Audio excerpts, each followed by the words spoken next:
Here is the correct order and procedure for assembling your Vitality juicer. Turn the juicer power off.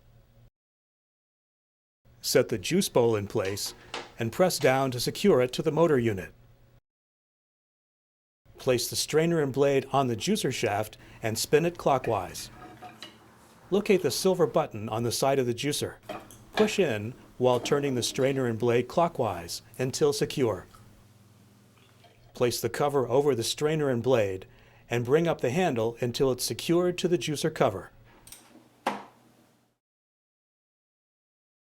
Place the pulp collector in its proper position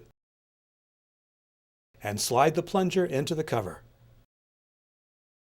To disassemble your juicer, after removing the cover, push the silver button, and while applying downward pressure with your fingertips to the strainer and blade, turn it counterclockwise and lift it from the juice bowl.